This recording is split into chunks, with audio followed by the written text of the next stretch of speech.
오늘도 귀한 찬양에 감사드립니다. 이 자리에 계신 분 한 분 한 분들께서 다 아시는 내용일 수 있겠습니다만은 오래된 철학 논쟁이 하나 있습니다. 그것은 인간의 본성에 대한 철학 논쟁입니다. 태어날 때부터 착하게 태어났느냐, 아니면 태어날 때부터 악하게 태어났는가. 오래된 논쟁이지만 아직도 결론이 내려지지 않았습니다.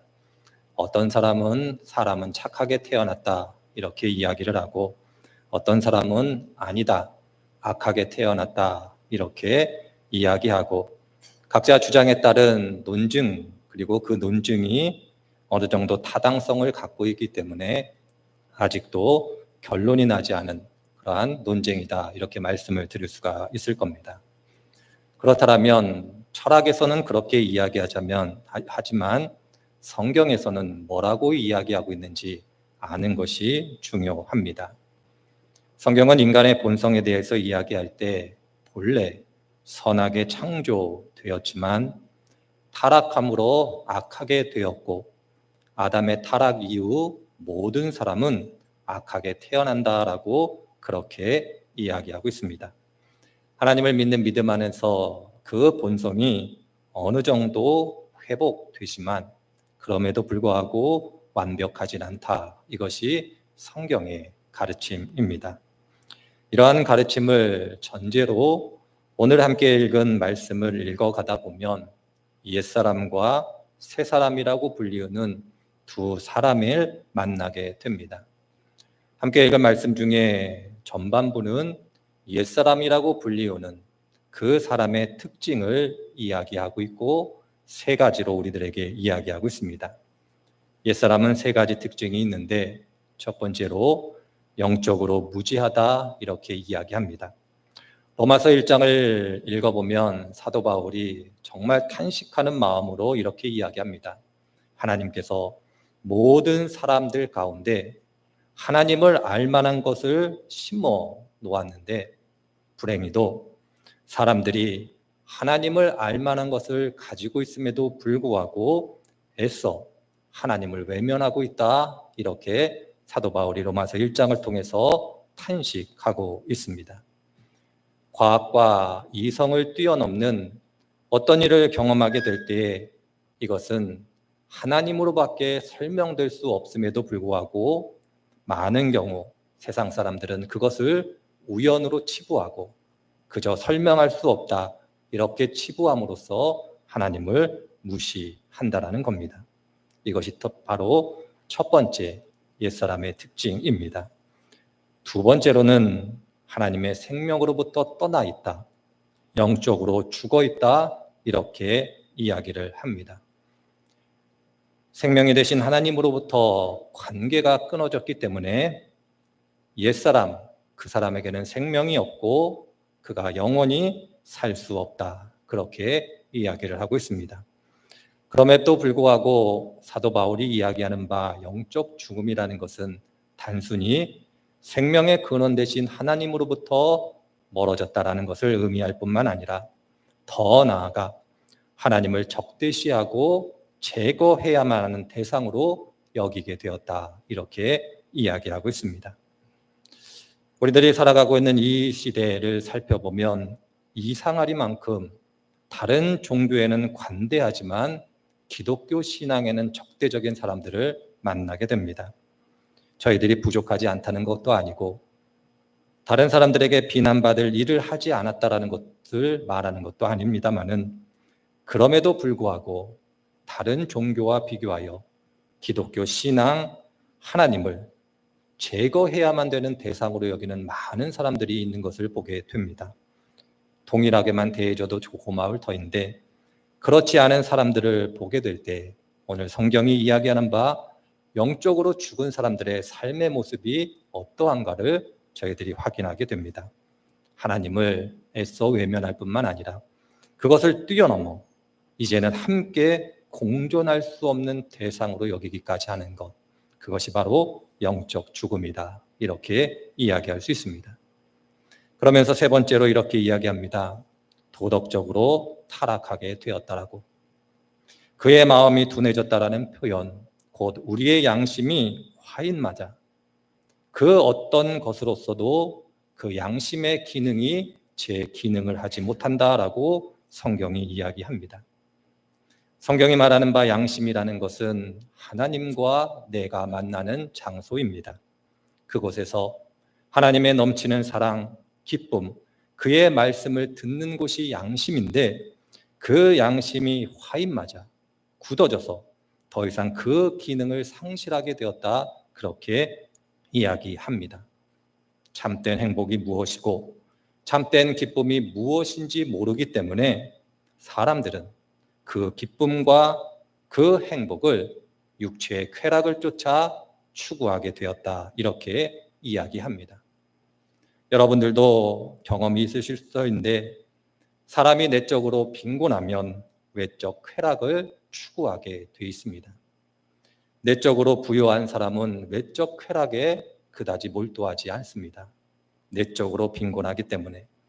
하나님을 떠나 생명을 잃어버린 사람들은 그 내적 빈곤을 외적 쾌락, 곧 도덕적이고 윤리적인 타락을 통하여 채워 넣고자 한다, 그렇게 이야기하고 있습니다. 이것이 바로 옛사람이라고 불리우는 타락 이후 모든 인류가 갖게 된 모습이다, 이렇게 이야기합니다. 이것을 유다서에서 유다는 우리들에게 이렇게 바꾸어 설명합니다. 옛사람은 가인의 길을 걷는 사람이고 싹을 발해서 발람의 그릇된 길에 빠지는 사람이고 고라의 반역을 따라 행하는 사람이다. 이렇게 유다서에서 옛사람의 모습을 우리들에게 이야기하고 있습니다. 마치 소돔과 고모라의 사람들처럼 짐승과 같은 본능에 충실한 그러한 사람이다라고 이야기할 수 있을 겁니다. 오늘 함께 읽은 말씀은 바로 이러한 옛사람에 대해서 설명한 후 우리들에게 이렇게 이야기합니다. 너희들은 그렇게 배우지 않았다. 너희들은 옛사람을 벗어버렸다. 그리고 너희들이 배운 바 진리가 있는데 그것은 그 옛사람의 모습으로 더 이상 살지 말라는 겁니다. 하나님의 말씀, 하나님께서 우리들에게 주신 성경을 통해서 우리들이 어떻게 살아가야 되는지를 너희들이 배웠다라고 사도 바울이 이야기하고 있습니다. 종교개혁자들은 하나님의 말씀이 세 가지 역할을 한다고 했습니다. 하나는 하나님의 형벌이 두려워 죄를 억제하는 기능이 있고, 또 한 가지는 우리의 죄를 알게 함으로써 그리스도를 찾게 하는 역할이 있고, 마지막 세 번째로는 성도들의 삶의 규범이 된다, 이렇게 이야기했습니다. 종교개혁자들의 표현을 빌리자라면 오늘 사도 바울은 우리들에게 이렇게 이야기하는 겁니다. 너희들이 하나님의 말씀을 배웠고 들었고 진리를 알게 되었는데 그 내용은 우리들이 일상의 삶 속에서 어떻게 살아가야 되는가를 너희들이 이미 배워 알고 있다라는 겁니다. 그러면서 사도 바울이 우리들에게 권면하기를 이제는 옛사람의 모습을 벗어버리고 새 사람을 따라 살아가라, 이렇게 이야기하고 있습니다. 중요한 것은 우리들은 이제 옛사람을 벗어버리고 새 사람을 입었다라는 겁니다. 성경이 얘기하는 바 새 사람의 삶은 오늘 에베소서에 있는 표현대로 얘기하자면 썩어져가는 구습을 벗어버리고 의와 거룩함을 따르는 삶이다라고 그렇게 이야기하고 있습니다. 범사에 하나님을 인정하고 하나님과 거룩한 사귐이 있고 우리의 삶의 현실 속에서 성령의 열매를 맺으며 살아가는 것, 그것이 바로 우리가 배운 진리다, 이렇게 이야기하고 있습니다. 아마 이 자리에 계신 한 분 한 분도 오늘 사도 바울이 이야기하는 바 이 말씀의 의미를 정확하게 아실 겁니다. 내가 어떻게 살아가야 되고 하루하루의 삶 속에서 어떻게 하나님을 기쁘시게 하고 그리고 내가 말씀을 따라 실천해 가야 됨을 모르시는 분들은 아무도 없을 겁니다. 그런데 이렇게 우리들이 진리를 알고 옛사람을 벗고 새 사람으로 살아가려고 할 때에 한 가지 고민이 생기게 됩니다. 그것은 무엇이냐면 이제 옛사람을 벗어버리고 새 사람으로 살아가려는 그 순간부터 매번 실패하는 나를 발견하게 된다는 겁니다. 옛사람을 따라 살아갈 때는 몰랐는데 이제 진리의 말씀을 배워 새 사람으로 살고자 하는 그 시점부터 여전히 실패함으로 옛사람으로 돌아가는 나를 발견하게 되는 겁니다. 나도 모르게 내 안에서 슬금슬금 나타나는 옛사람을 발견하게 되고 내 의지를 압도하는 옛사람의 강력한 권세를 경험하게 됩니다. 바울의 고백 이후 우리들보다 먼저 살았던 신앙의 선배들의 글들을 읽어보면 우리와 같은 고민을 했음을 발견하게 됩니다. 바울이 고백한 그 한계는 우리의 신앙의 선배들의 한계였고 우리들의 한계임을 우리들이 발견하게 됩니다. 이러한 사실, 이러한 현실을 경험해가며 진정한 그리스도인이라면 한 가지 깨달음을 얻게 됩니다. 그것은 다른 것이 아니라 새 사람으로 사는 것은 불가능하다라는 것을 발견하게 됩니다. 예레미야 17장 9절을 읽어보면 이렇게 기록이 되어져 있습니다.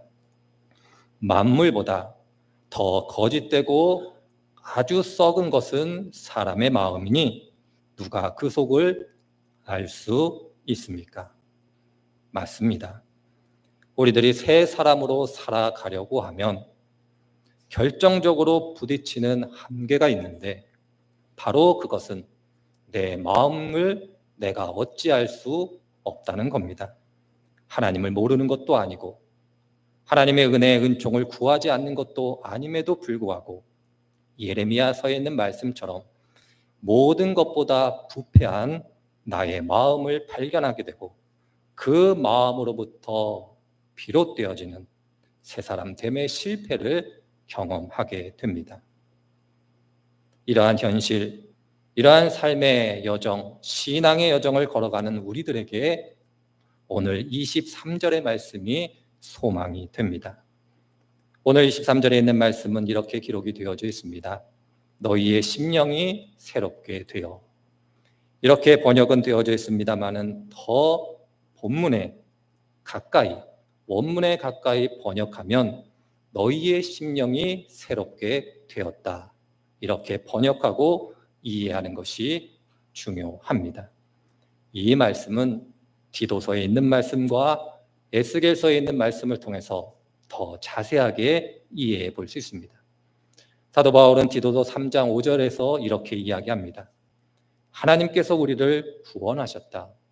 그 구원은 우리의 의로움이 아니라 하나님의 자비로우심, 그의 사랑으로 우리들을 거듭나게 하시고 씻어주시고 성령으로 새롭게 하셨기 때문에 가능하다. 그렇게 이야기하고 있습니다. 이것을 에스겔 선지자는 에스겔 36장 26절과 27절에서 이렇게 기록하고 있습니다. 너희에게 새로운 마음을 주고 너희 속에 새로운 영을 넣어주며 너희 몸에서 돌같이 굳은 마음을 없애고 살갗처럼 부드러운 마음을 주며 너희 속에 내 영을 두어 너희가 나의 모든 율례대로 행하게 하겠다. 그러면 너희가 내 모든 규례를 지키고 실천할 것이다. 이렇게 기록이 되어져 있습니다. 새 사람으로 살아갈 수 있는 능력은 사람에게 없습니다. 오직 하나님께 있고 에스겔 선지자를 통해서 이야기한 바대로 하나님의 영, 성령 하나님의 권능으로만 가능하다라고 말씀드릴 수 있습니다. 그런 의미 속에서 기독교 신앙은 새 창조의 신앙일 수밖에 없습니다. 내가 새롭게 되어지는 것이 아니라 새롭게 하시는 은총 가운데 시작되어지는 것, 그것이 바로 기독교 신앙입니다. 성경을 읽어보면 하나님께서 우리들에게 소망 가운데 이렇게 말씀하십니다. 우리가 하나님을 믿고 하나님을 고백할 때에 성령께서 우리들의 마음 가운데 임재하신다라고. 그 임재하신 성령께서 우리들이 이 세상을 떠나는 날까지 함께 하시고 우리 마음 가운데서 새 창조의 사역을 이어가신다라고 그렇게 이야기하고 있습니다. 죄를 깨닫게 하고 회개케 하심으로 죄와 죄책감으로부터 해방시키시는 은혜, 말씀을 깨닫게 하시고 말씀에 순종할 마음을 주시고 그 말씀을 따라 살아갈 때에 능력 주시는 그 하나님을 만나게 하시고 우리의 일그러진 성품을 고치심으로써 아름답게 하심으로 하나님의 형상을 닮아가게 하시는 분, 바로 그 새 창조의 성령님께서 우리와 함께 계시다라고 그렇게 성경이 소망 가운데 이야기하고 있습니다. 오늘 사도 바울이 이야기하는 바 새 사람을 벗고 새 사람으로 살아가는 방법, 옛사람이 아닌 새 사람으로 살아가는 방법은 다른 데 있지 않습니다. 이미 하나님께서 우리를 새롭게 하셨다라는 것을 기억하는 것이 중요합니다. 많은 경우 저희들이 에베소서 4장에 있는 말씀을 통해서도 함께 상고해 보았습니다마는 교회가 하나인 것처럼 이미 하나인데 하나 될 것을 노력하지 말고 하나됨을 지키라고 말씀하신 것처럼 이미 우리가 새 사람이 되었습니다. 그렇기 때문에 이 깨끗해진 새 사람을 더럽히지 않기 위해서 노력하는 것이 중요합니다. 잘못하면 우리들이 새 사람이 되려고 애쓰고 수고함으로 율법주의적 죄책감에 빠지게 될 때가 많이 있습니다. 기쁨이 없는 신앙, 감사가 없는 신앙생활, 그 신앙이 아닌 이미 새롭게 되었음을 알고 그 새롭게 되었음을 지켜가는 것이 필요하다, 이렇게 말씀을 드리고 싶습니다. 이미 우리의 옷은 하나님께서 깨끗하게 세탁하여 새롭게 되었습니다. 하나님께서 주신 그 깨끗한 옷을 더럽히지 않는 것이 우리들에게 필요하다, 이렇게 말씀드릴 수 있을 겁니다. 그러할 때 어떻게 하면 하나님께서 깨끗하게 하여 주신 새 사람, 새 옷을 더럽히지 않을 수 있을까? 저희들이 고민해 보게 됩니다. 성경을 통해서 여러 가지 많이 말씀을 드릴 수 있겠습니다만은 저는 두 가지를 말씀을 드려보고 싶습니다. 성도님들께서 꼭 마음에 새겨두셨으면 좋겠습니다. 첫 번째로 성경이 우리들에게 이야기하는 바 우리의 새 사람됨을 지키기 위해서는 모든 일 가운데 좋은 것을 취하고 악은 어떤 모양이라도 버리시기를 바랍니다. 이미 우리들은 무엇이 좋고 무엇이 나쁜지를 하나님의 말씀을 통해서 배워 알고 있습니다.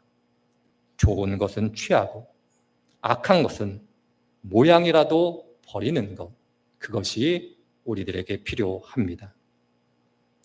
악을 행하는 것을 뛰어넘어 악의 모양이라도 버릴 때에 바로 우리들이 우리의 깨끗함을 지켜갈 수 있게 됩니다.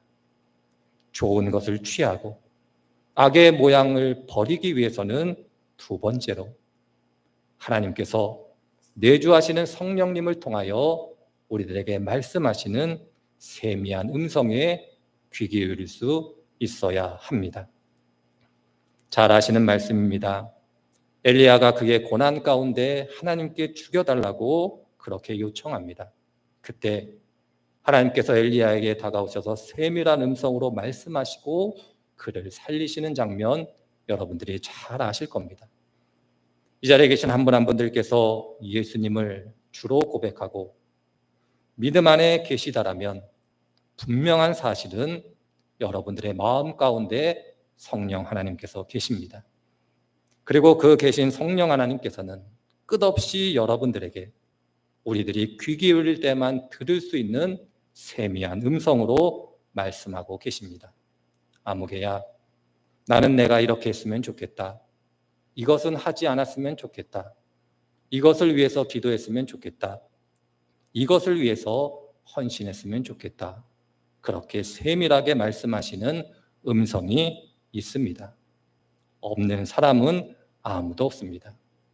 여러분들이 진정한 의미에서 하나님의 백성이다라면 하나님께서는 끝없이 세밀한 음성 가운데 여러분들에게 말씀하고 계십니다.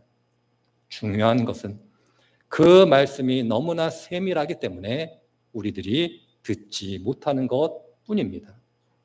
내 마음이, 내 유익이, 그리고 내 환경이 하나님의 음성을 듣지 못하게 가로막을 뿐 하나님께서는 세미한 가운데 우리들에게 말씀하고 계십니다. 중요한 것은 그 말씀이 들려졌을 때 외면하지 않으셨으면 좋겠습니다. 조심하지 않으면 하나님의 말씀이 들림에도 불구하고 갖가진 이유를 대어 하나님의 말씀을 외면할 때가 종종 있습니다. 그러한 일이 없도록, 그러하지 않도록 더더욱 하나님 안에서 은혜를 구해야 할 겁니다.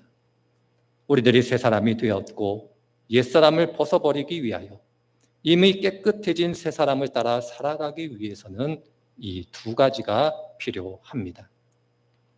악한 것은 모양이라도 버리는 것, 그것을 하기 위하여 하나님께서 들려주시는 내 마음 가운데 성령 하나님께서 말씀하시는 세미한 음성을 들을 때 이것이 가능한 것임을 기억하시기를 바랍니다. 저희들이 사순절 기간을 보내고 있습니다. 사순절 기간만큼이라도 하나님의 음성에 귀 기울이시는 복된 분들이 되셨으면 좋겠습니다. 그리고 오늘과 다음 주에 이어서 저희들이 하가 영성 훈련을 시작하려고 합니다. 이유는 다른 데 있지 않습니다. 우리들이 어떻게 하면 하나님의 음성을 들을 수 있을까? 작지만 분명한 말씀을 들을 수 있을까? 함께 고민해보는 시간을 가져보려고 합니다. 성도님들 한 분 한 분들의 삶의 자리 가운데 이 큰 하나님의 은혜가 충만하시기를 주의 이름으로 축원을 드립니다. 하나님, 오늘도 귀하고 복된 날 주시고 하나님께서 사랑하시는 귀한 분들 함께 모여 예배하게 하시니 감사드립니다. 오늘 주신 말씀 기억하게 하시고 이미 저희들이 새로운 사람들이 오니 그 새 사람을 따라 살아가는 저희들이 되게 하여 주옵소서. 감사드리며 예수님의 이름으로 기도드립니다.